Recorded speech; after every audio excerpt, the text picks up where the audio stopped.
Welcome to Talaterra, a podcast about freelance educators working in natural resource fields and environmental education. Who are these educators? What do they do? Join me, and let's find out together. This is your host, Tanya Marion.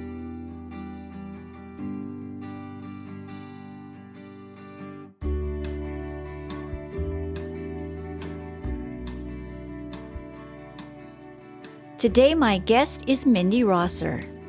Mindi helps people establish a professional presence based on trust, authenticity, and consistency. She helps business owners and subject matter experts have conversations with their peers on LinkedIn. I invited Mindi to talk about how independent environmental professionals can establish credibility in their respective fields. Joining us today is a panel of independent professionals representing STEM fields, photography, and storytelling. You will hear from Mindi and myself first, then you will begin to hear from the guest panel. Let's join the conversation.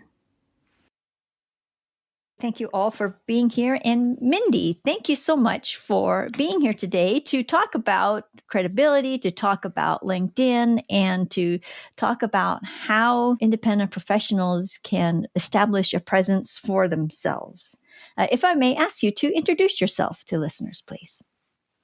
My name is Mindi Rosser, and I specialize in working on LinkedIn and helping experts who really want to become that go-to expert in their niche to stop being the best kept secret. And so it's been a lot of fun to help people on their journeys to updating their LinkedIn profile, figuring out how to balance that sales and marketing aspect for their business, and really grow their business using LinkedIn, not just doing random tactics. So it's my pleasure to be here today, and I'm really excited to have this conversation around credibility.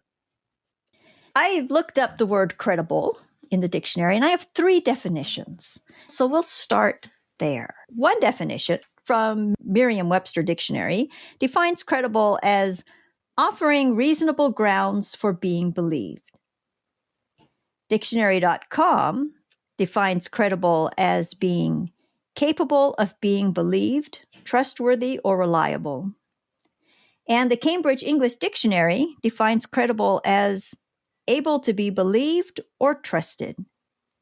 And so what I hear in these 3 definitions, or what stands out for me, are the words believable, trusted, and reliable. And so that made me think, well, how can professionals, especially independent professionals, demonstrate that they can be trusted, especially during a time when we don't necessarily have physical proximity to people and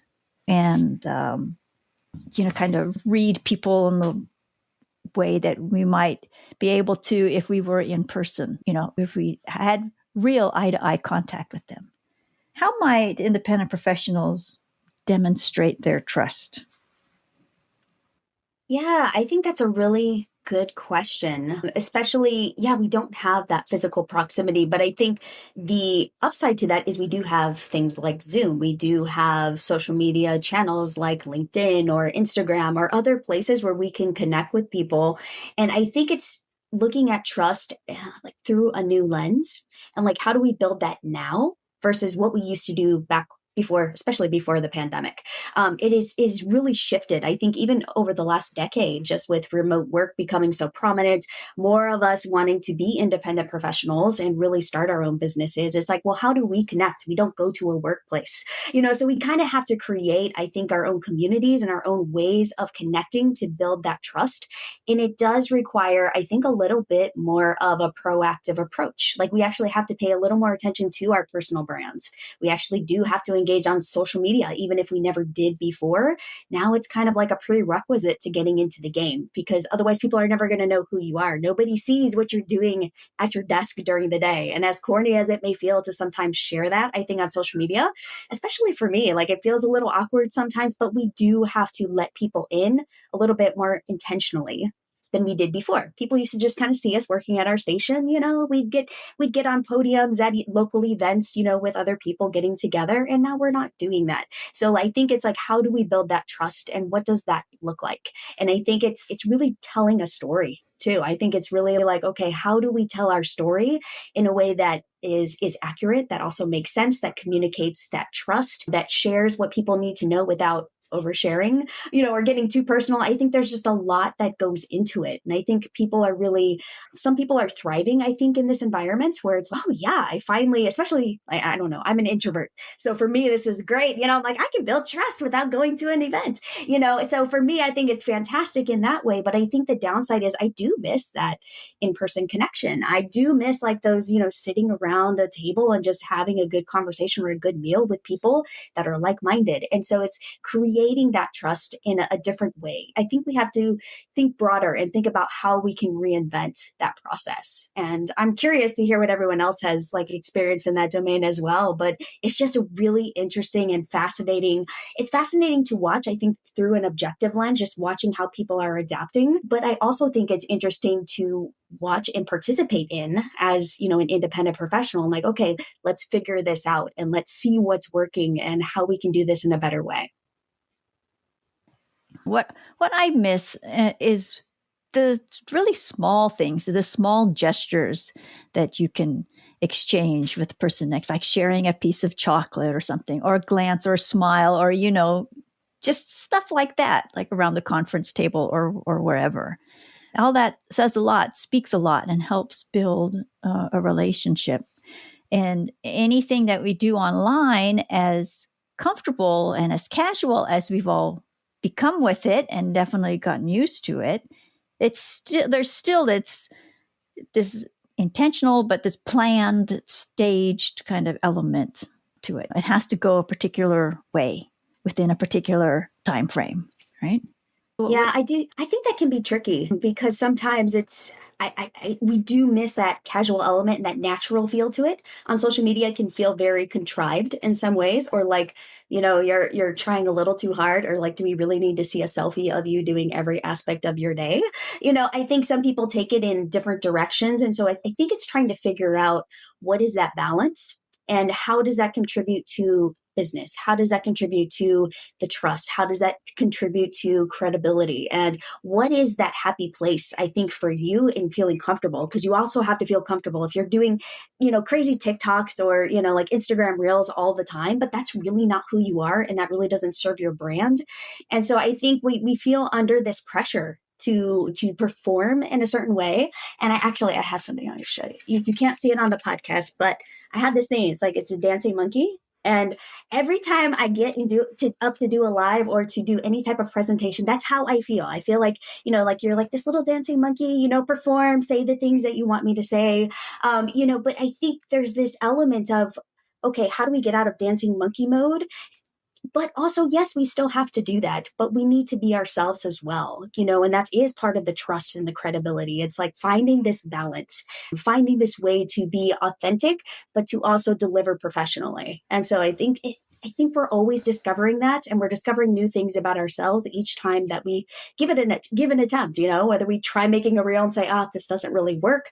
I should probably post a different type of content. Maybe podcasting is a better medium for me. Maybe posting inspirational quotes.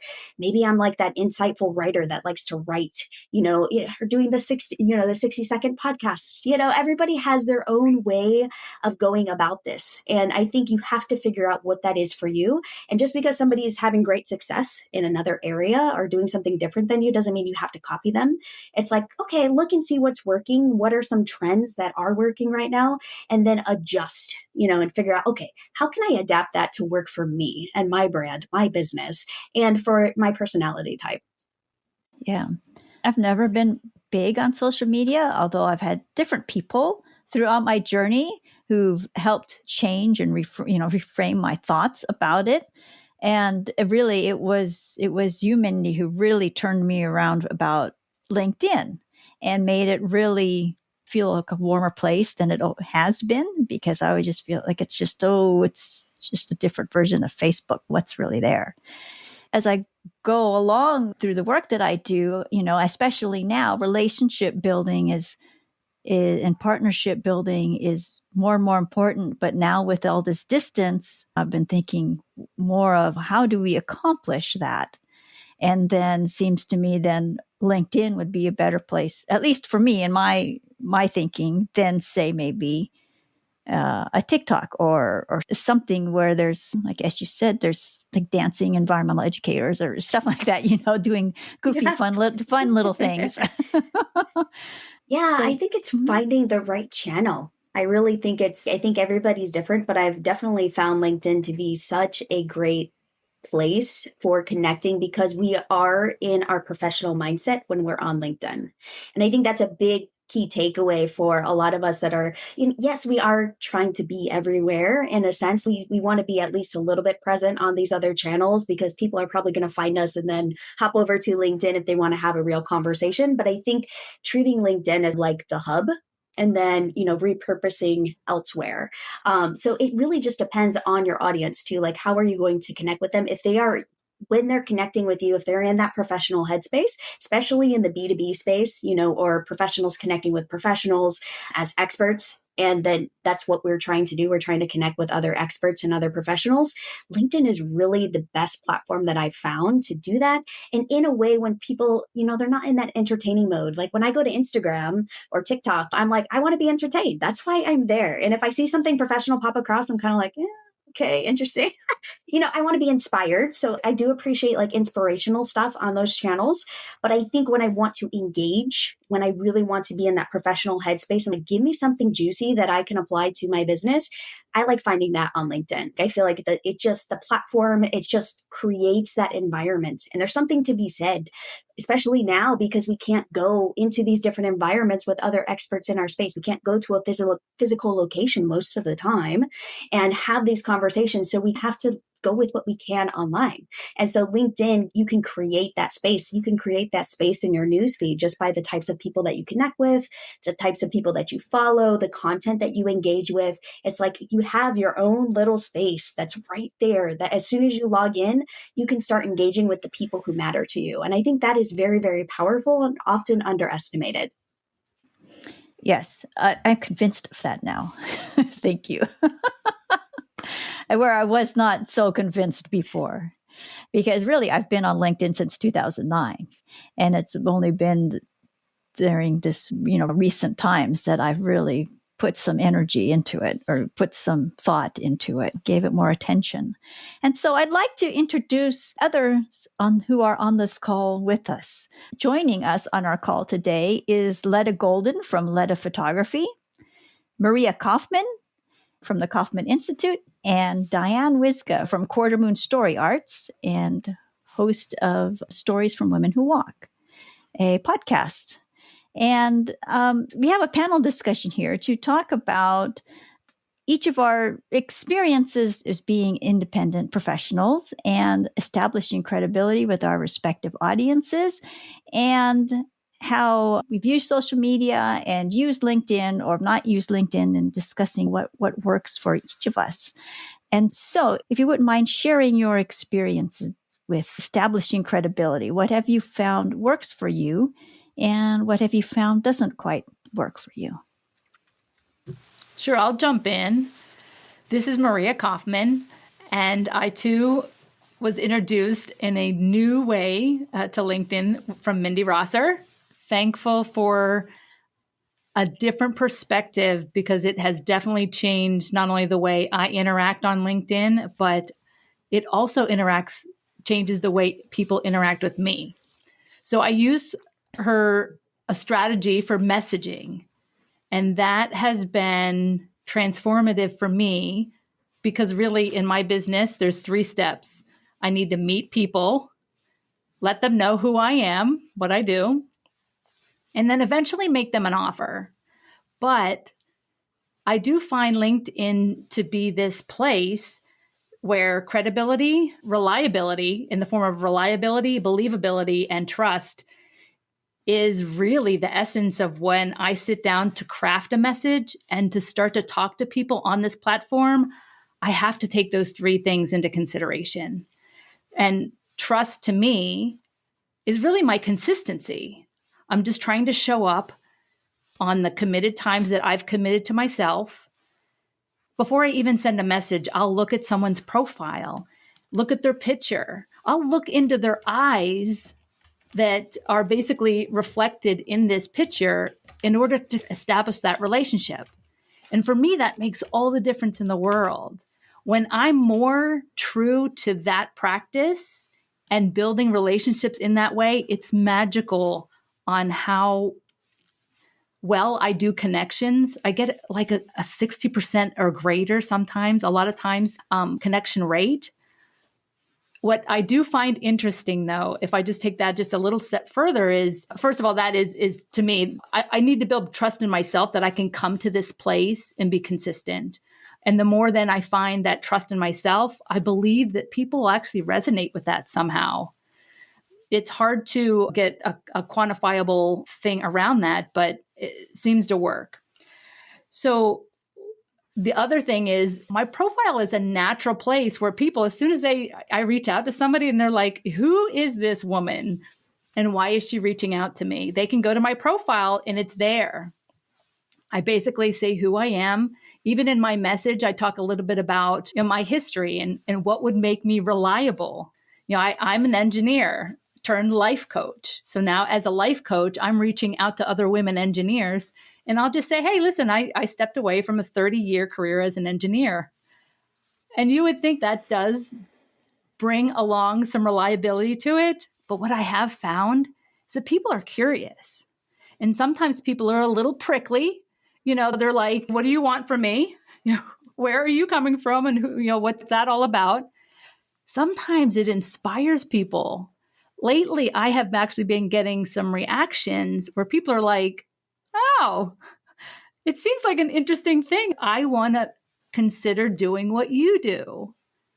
So it has really changed the nature, too, then of, for me, how I handle those relationships and those conversations, to be really careful.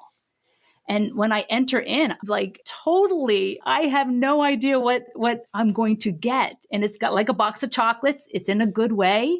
And I just need to be open to the fact where this person just might not be in a place where they even want to get to know people. That might be true. They might be open to the services that I have, or I might be that inspiration that might drive their whole career in a whole different direction. So it really has been, like you said, credibility is really the essence to the nature of stepping into that platform and engaging. So those are my 2 cents. Yes, thank you, Maria. Yeah, okay, so you mentioned you look into people's eyes. Okay, and so what is your feeling about images, profile photos? What moves you? What tells your body that this person is, to reach out to them? Can a little profile image do that? Sway you? That's interesting, because by the time I'm looking into someone's eyes, and I will actually take the time to look at a profile that has no image at all. So I'm literally looking for very specific women in engineering, for the most part, or women in STEM fields, women in male-dominated industries. So the eyes sometimes are helpful when they're available, and when someone's able to put a picture on there, I think that really reflects themselves. You can really see that. So sometimes I just find that helpful, but at the same time, I will literally take the time, and I think that's it's part of how I want to build credibility and to allow others to see me in a credible way, is that I'm not just looking at pictures, because I will engage with people who don't have a background, or if they have a great background, it's a nice way to introduce something specific in that messaging strategy. Say, hey, I love your background. So I think it's interesting. It's even a LinkedIn profile can be so telling of a person, but whenever I stop the judgments also around it, I can really start to make those connections and go deeper into humanity. I think it is, just allowing those connections even to come to me. Thank you, Maria. Would anyone else like to share their experiences? and how you've found establishing credibility works with you and how you present yourself and your maybe thoughts about credibility that you have about how other people might present themselves. I'll give it a go. This is I can Diane go. Whisk. So, oh, I'm sorry, Diane. Go ahead. No, go. Go ahead. I worked in corporate America for a while before I decided to leave corporate America in 2019 so that I could start doing my photography business full time. I've always been a photographer, but was doing it kind of part time and then finally made that leap. And so before I made that transition, I started using LinkedIn a little bit more. So the first time I signed up for LinkedIn, I just put it out there because I was like, oh, people are on LinkedIn. I guess I'm supposed to be on LinkedIn. I didn't have a profile picture. I didn't have anything else. I just put down where I worked. And then after I made that transition to leave corporate America and go into my photography, then I decided, okay, I need to really up my profile. So I changed my profile picture, created a background that shows some of my work and shows me working, and then just tried to create my about section telling, who I am, where I come from, that type of thing, what type of photography that I do, which is lifestyle photography for couples. And I found that once I changed my profile and once I changed that background, I did start getting more connections as far as people recognizing me and seeing me, but not necessarily always reaching out for any type of photo session or anything like that. I actually got more people trying to get me to buy their things or to become photo editors for my photos and all these other things. But I will say that I still try to go onto LinkedIn at least every day to see what's going on. And then Mindi is the one who actually reached out to me, which I was excited about, to connect. So I do find that I have some connections. Not as many as I'd like. And some of the connections I'm kind of like, and Maria, I do the same thing. I do look when somebody reaches out to connect, the first thing I do, of course, is go to their page. And then I, look and read and see what they're about and that type of thing. And I also look at their photo. I am guilty of not connecting with people that don't have a photo up there. I always feel like they are hiding something or that they're a bot. And so I will, sometimes I'll look and I'm like, okay, they do have something going on. It's just that they don't have a photo. But I'm really bad at that. I'll look and I'm like, what are you hiding? Why don't you have a photo of yourself? I don't know who you are. Why would I work with you if I can't even see your face? And then that's a trust thing for me. Now, I know everybody probably has their own opinion in regards to that, but that's how I feel, just a personal opinion about that. But I found that it has helped me to connect with some good people. I have reached out to different people. They've reached out to me. So I have started making some connections. For me, what I'm trying to learn is how to get people to really trust me as being their photographer for a photo session. I feel like that is something that I kind of bump up against because people look at my stuff all the time. I'll get email notifications. 97 people looked at your profile today, or this many people, and then I'll get some connections, and I'm like, well, nobody really wants my services. So okay, I'm more on Instagram than I am on LinkedIn. But then, that's different because on Instagram, then you get to see more things about a personal side of me and finding out, why I like to do photography. And then, yes, I am that silly, crazy dancing girl. I haven't done any reels or TikToks yet, but I'm on my way to that. And so, because I have no problems with that, that's who I am. I am that silly, crazy girl, which probably scares a lot of people because some people are really very serious and they find me to be too silly, and that's fine. Then that means we're not supposed to work together, and I have no problem with that. But that's just who I am and that personality. So trying to get people to connect with me more and trying to reach out. And I have never reached out to someone to say, would you like my photography services, or to try to talk to them about that, because I kind of shy away from that. Because I also feel like I don't like it when people just reach out to me like you don't know me and then you send me something and say, hey, would you like my services? No, because I don't know who you are. But if you're connecting with me the way I believe that Maria does, where you're talking to people and that type of thing, and I get to know you, then yes, maybe I will eventually want to, purchase your services or whatever. But I just don't like it when people just straight out, you connect with them, and then the first thing they're doing is they're trying to sell. And that bothers me. So I probably won't buy from you if you do that to me. But that's what I've had from LinkedIn. And so that's why I wanted to join this conversation and work with Mindi and that type of thing so that I can see what is it that's missing? What do I need to do to connect more with people?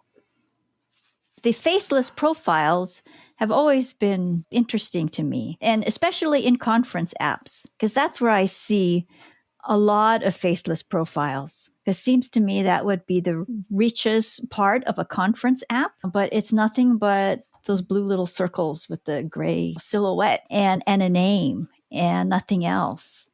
And yeah, it's really interesting to see it, especially on a large scale, a very large focused scale, like within an app. Yeah. Yeah. Thank you. I just think that you can find out a lot more about a person if you see a picture of them. I just do. Mm-hmm. And then you can tell too if you can connect with them or if you even want to connect with them. It's nice to have all the things about you and your business and what you do. But if I can't see who you are to connect with you to see if you're someone that I trust, then I'm not going to connect with you. I don't want to work with you because again, what is it that you're hiding? And not necessarily, maybe they're not hiding anything, but you're hiding your face for a reason. And I'm a person that likes to connect with people, and I can't connect with you if I can't see your face. Yeah. Yeah. It's very reasonable. I think this the same way, because I think if we were in person, would you be carrying a potted plant in front of your face and walking around the conference hall? No, you'd be here. So I don't understand that. I don't understand that either. Yeah. So thank you. Thank you, Diane. What have been your experiences with establishing credibility or viewing other professionals as credible, as someone who you might want to reach out with, to work with, partner with? I think that what this time has shown us is an opportunity to go back to what some people might call old-fashioned values like integrity, discretion, curiosity, even patience with the process that we're going through. And on a space like LinkedIn, that's not always easy to do because there are different tiers of activity. So I went to LinkedIn probably more by design. I had started my podcast, Stories from Women Who Walk, about 20 months ago. And the feature of that podcast, apart from the guest interviews, were my 60 seconds episodes that go out Monday through Friday. And I had no platform for them because I was not in your Facebook and it wasn't designed for Instagram. And so I had to go to LinkedIn, and I'd given up LinkedIn many years ago because it was just different. And I didn't need it in the profession that I was in. I didn't have to do any marketing. It was all word of mouth. And so LinkedIn was not a place that I needed to be or wanted to be. So here I am coming to the doors of LinkedIn going, okay, now what? And it was one of my connections early on who gave me a goal. And she said, I want you to have 500 connections by X date. And so I thought, okay, I would just trickle this thing out. There's no way you can do that. And so then it became a process of figuring who to connect with, how to connect. And this was way before I met Mindi Rosser and took her wonderful workshop on all things LinkedIn.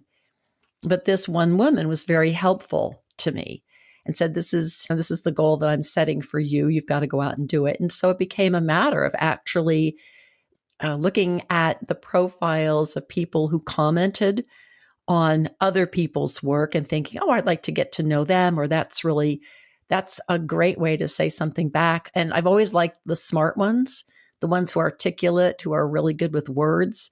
And so I would look for people like that. And I would put together a message as long as however many word characters we were allowed.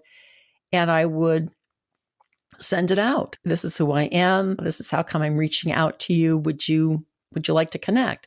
And that's how it started. And I reached the goal of 500, and then I just kept going. And it got to a point where I don't do that as much anymore because people are reaching out to me. So I felt like that was the beginning of figuring out the way inside this platform and finding the people that I aligned with more than others. And so seeking their work out in their posts every day. And so it's been a gradual process. It's like being the new kid in school, getting to know who your classmates are, who's on the sport team, if you're going to be there. It's having patience with the process. I think that's really important. And in the process of doing this, getting the 60 seconds out on LinkedIn, I found that people were reaching out to me to remark on that or to comment on that. And as a result of all of that, I've collaborated with people. I've done holiday programs. I've been a guest on podcasts. I've found guests. I think all of my guests have come from LinkedIn. And so all of that, I feel like it was like a backwards process in a way, because I didn't get the proper picture. And I do agree with you that the picture says it all. The eyes have it very definitely. You can tell something about the character of the person from the type of the photograph that they chose, and also whether they're looking at you. So I got that up, but it was when I took Mindi's course that I realized the gravitas of your whole profile. And once I took the course, then I did all of my due diligence on the profile. It was huge. It was a ton of work. It was just absolutely a ton of work to do all the things that I had to do to get the about and the message and the features and the publications and the who am I, where am I from. But the very good part of that was, as you go through the process, you have to clarify for yourself, what's it for, who's it for, and how come it matters. Really, really worth it. And because I did that, then I can turn it around to the website, which is being reconfigured. And now there will be consistency between the website, between the LinkedIn profile. And that, to me, is what trusted and reliable also embraces, is the consistency. I have my 60 seconds published at 3 a.m. Pacific time. So 3 a.m. Los Angeles time every single day. And I was late with yesterday's, with Mondays, because of the holidays. Never do that. But I had somebody on LinkedIn tag me and say, hey, I'm looking for you. Where's your podcast? Because Monday is Motivate Your Monday. So where is it? I want to get motivated. It's Monday. So I just happened to publish it and say, here, I gave her the link and here you go. But when something like that happens, you realize that even though you're not getting, 20,000 comments and likes on everything, that's not so important, really, that people are seeing it, that the views are important, that people are seeing it, that the word is getting out there. And that, to me, is one of the big messages of LinkedIn, that if you're going to play on this platform, do it on a regular basis so that you are greeting people on a regular basis and people see your work on a regular basis. So I think that consistency goes all the way back to your question earlier, Tanya, about what is trusted and reliable. Yeah. That's my experience with it so far. Mindi, what do you find people do wrong on LinkedIn? Not do wrong, but where do you think they fall short when it comes to this platform, which really has a whole different set of rules and parameters than other social media? And so what can LinkedIn do for professionals that other social media channels can do? And what do people tend to fall short with on that platform? Yeah, I think what it can do, in answer to your first question, that other channels can do, basically, you can repurpose content. If you are posting content somewhere else, just know that you can have the confidence to post on LinkedIn too. So I think for a lot of people, the best first step that you can do is if you're posting anywhere else, I don't care if it's a blog, I don't care if it's a podcast or on Instagram, you can start posting and repurposing that content to LinkedIn. And I feel like that's a really good place to start if you're feeling like a little less confident, like, oh, I don't know what to post. Just repurpose as best you can. Don't copy and paste because you don't want those funky little line breaks. Like when you copy an Instagram post over to LinkedIn, you can tell. So just make sure you kind of look at the formatting, try to match the formatting to what else you're seeing in your LinkedIn newsfeed, but go ahead and repurpose that content. I feel like that's a really good thing to do as a first step. Okay, I can post to LinkedIn. I'm just going to repurpose content and I'm going to start experimenting. I think that's the next thing is start experimenting on LinkedIn. Try to figure out what's working for your audience. What works for a lot of people on LinkedIn is a wide array of things that work on LinkedIn. And you really have to understand and start experimenting and not be afraid to experiment. Some stuff you try is not going to work like other people's. And some things you try, you're like, wow, somebody told me that this was dead and this works like gangbusters for me. So for some people, like just posting something super short, almost like a tweet, could actually work quite well for you. And I have seen that work very, very well for some of my clients, while others, they need to post more of like a thoughtful, they sat down and had this like epiphany and they wrote it down. And so that really resonates with their audience. Others, images. Especially if you are in photography or that your business is very image based, images can work really well. And even though we've been told like, be careful, it shouldn't be too casual on LinkedIn, it depends. It all depends. And you really do have to experiment to see what works. But for some people, those photographs, those images, if you are trying to build like a personal brand and really try to connect with people, I think like a theme that's come up is like the eyes. Today is like the eyes. Like, how are we connecting people with our eyes? Are we showing them our faces? Are we showing them us in action? Like, what is our face telling people? Because that is a way that we can like instantly build trust or break it, one or the other, and I think if we are not afraid, I think that's a key on LinkedIn. Don't be afraid to try. Don't be afraid to show yourself in action. Don't be afraid to show yourself at work, helping people, like whatever that looks like for your business, you have to show up. And you can't just hide. I think you also can't just hide behind one photograph. Like you need to show yourself in multiple ways. I think people need to see that just because you have, I guess one of the mistakes people make a lot is they get like this beautiful, like it's a beautiful image of them like they're dressed up and their hair is perfect. Their eyes, they look beautiful. And like, or handsome, whichever gender you are. And I think those are great, but you have to show other pictures too, like you really getting in the trenches and not looking your best. It's like people want to see all of it. And even on LinkedIn, like you don't have to look like you're in your professional gear on LinkedIn all the time. I think figure out what your personal brand is and then show lots of variations of what that looks like, because that starts to build that trust. It's, oh, you're like me. Oh, you have days like this too. Or, oh, that's who your family is. I don't think you should turn it into like an Instagram feed or like a Facebook feed. You don't want it to look like personal Facebook. That's a big no cat photos, nothing too casual. But I think showing little hints, of your life on LinkedIn is actually a very good strategy when done tastefully. So I think just think about your audience. How do they like to connect? Think about yourself. When you find somebody that you start like following, I would pay attention to your process when you start following somebody that you're interested in or that you see as like an influencer. You're like, oh, I want to learn from this person. Look at what they're posting and try to like reverse engineer that. Like, okay, what actually, just like sit there for 60 seconds and think what actually pulled me in? Okay, what was the initial post that pulled me in? Or maybe I've seen their post repeatedly. Maybe they post a lot. Maybe they don't post a lot, but they post high quality stuff. I think just pause for 60 seconds and think about that and then think, I wonder if this could work for me. How could I do something similar? Because what is attracting you and pulling you in and helping build that credibility for you is likely what is going to attract your audience and your people to you. And when I started doing that, I noticed a huge shift, I think, in how I approached LinkedIn and how I approached just marketing in general. Like instead of like, oh, I have to post today. What am I going to post? Let me dig up something from the archives. Oh, I got to write a blog. I had this feeling of, I got to do it. I'm doing it for all my clients. I should do it for myself. But when I switched it and I flipped it and I started thinking, what would excite people today? What would inspire them today? What pulls me in? There are a few influencers that I really like.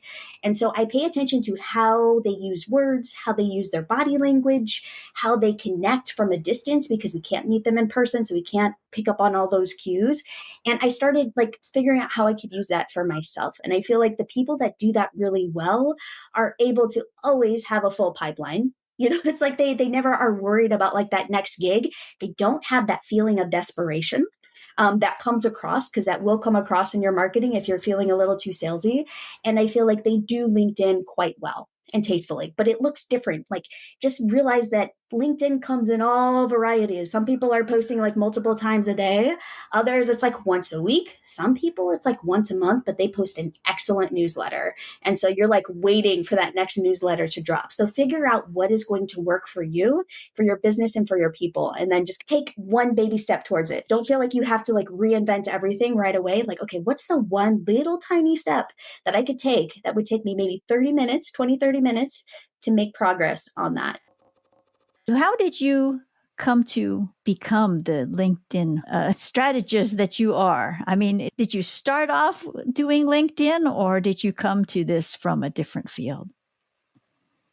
I came to it from a different field. Like, I actually got really interested in LinkedIn. Little over a decade ago, I was working at a marketing agency, and I got kind of pulled into the social media side of things on one of the teams there. And I really enjoyed it. And I'm like, wow, we're like at the very beginning phases of this whole social media thing. But it was a little bit more focused on Facebook. So I'm like, I really want to get involved in LinkedIn. But I actually came at it from a different perspective, because I'm like, I want to find a different job that will actually allow me that space that I felt that I needed at the time for my career to progress. So I actually did a job a day challenge using LinkedIn.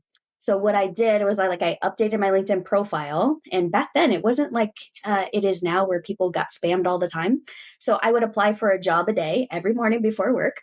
And then I would actually find the person that I thought might be the hiring manager or in that same department, or might be the decision maker at the company. And I would reach out and say, hey, I just submitted my application, blah, blah, blah, blah. Like, I would love to work for you. And I would do a little bit of research about the company. And so within less than 30 days, it was like 2 weeks later, I had like 3 calls.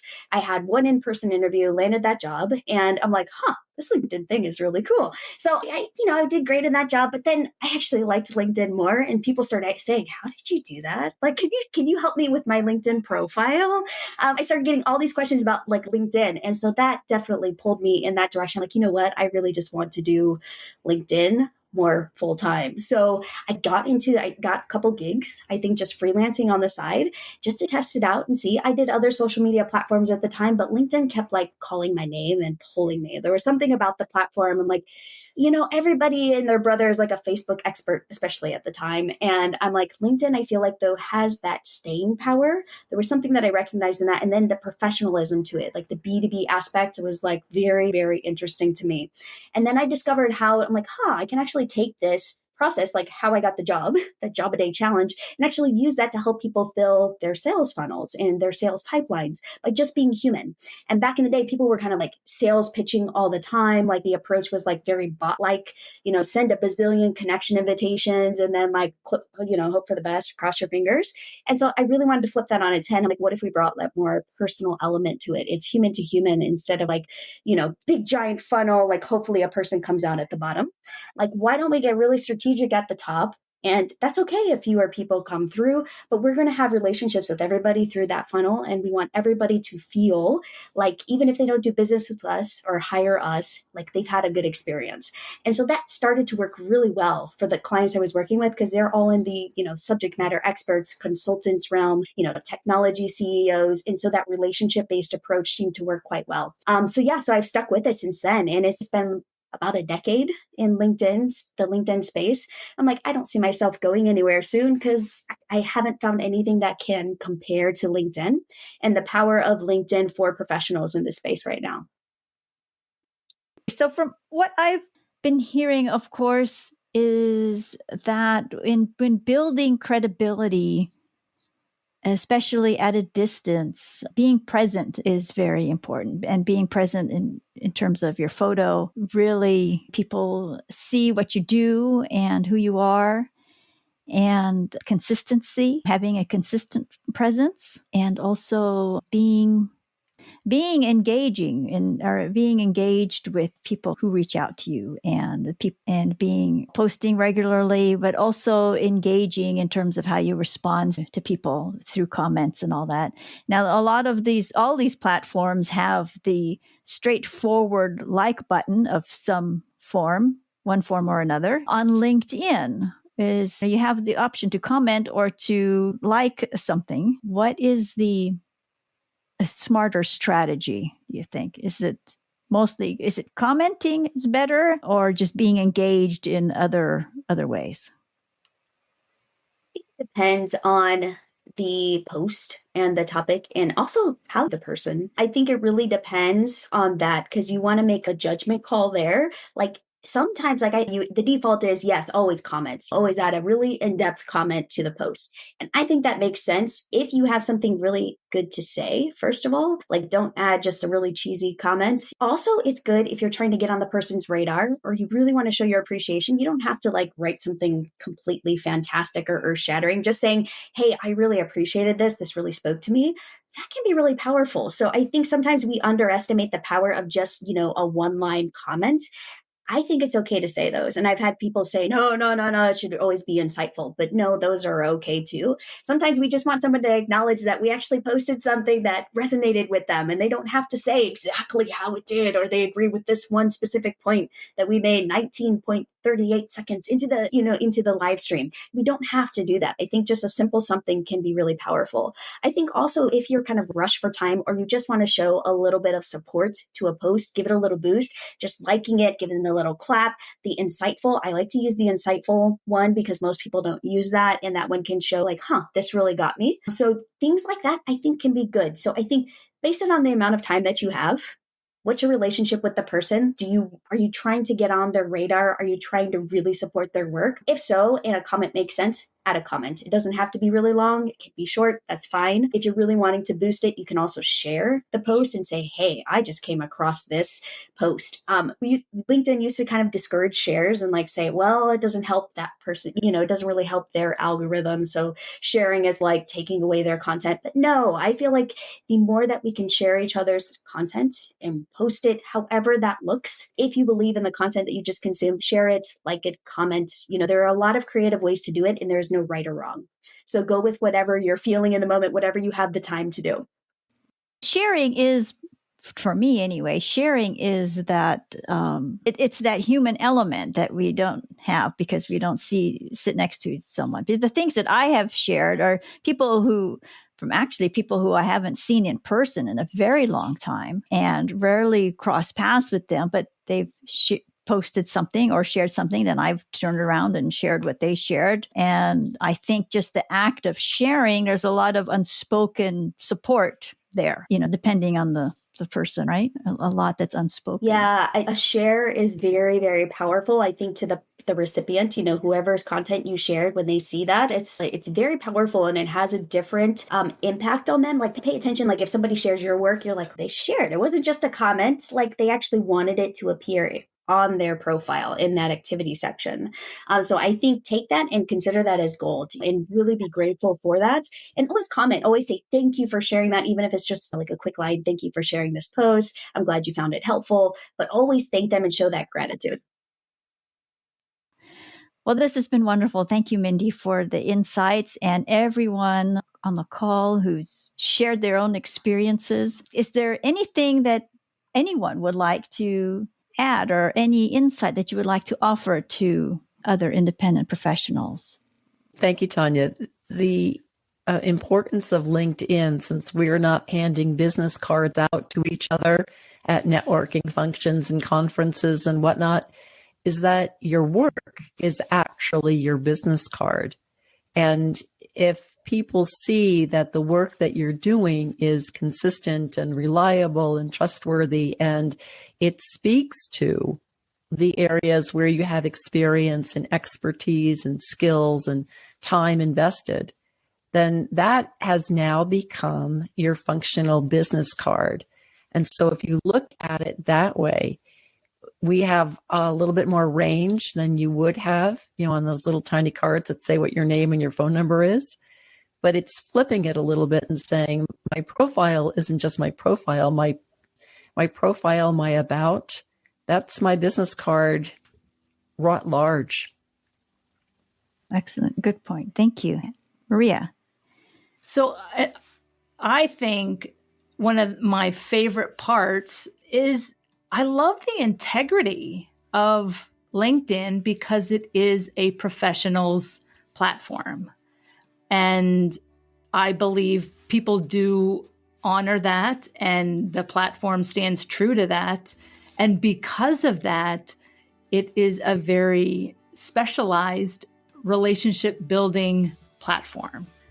And for me, it has made all the difference in the world. I have found it a safe space to bring credibility because of the integrity that LinkedIn brings. So I just honor, LinkedIn and people that use it in a professional manner because of that. So, well, I was just going to say that this was great having this discussion and learning a little bit more things I should take a look at and update and redo on LinkedIn. So that's my takeaway from that. I got some work to do. So I need all the help I can get on LinkedIn. So, Mindi, where can people learn about you? Yeah, so if you are interested in LinkedIn, just connect with me on LinkedIn. So just look up Mindi Rosser. It's Mindi with an I, and Rosser's Rosser. So just look me up on LinkedIn. You can join the waitlist. I think the link will probably be close to where the podcast is going to be. But you'll also see the link to the waitlist on my LinkedIn profile. So you can go there and get on the waitlist, or just shoot me a DM, shoot me a LinkedIn message. I like to talk in the DMs. So this is something like, if you're like, oh, I'm afraid, no, just send me a message. Like, it's super fun for me. I love going through my DMs on the daily and just like connecting with people and hearing more about you, what you're interested in, what your business is, and all of that good stuff. So that's probably the easiest way to connect with me. To learn more about Mindi, please visit the show notes. Here you will find links to her website, program, and social media accounts. You will also find information about Maria, Letta, and Diane. Follow the links to read, view, and listen to their wonderful work. My deep appreciation and thanks for Mindi, Maria, Letta, and Diane for being with us today. And thank you for joining us. See you next time.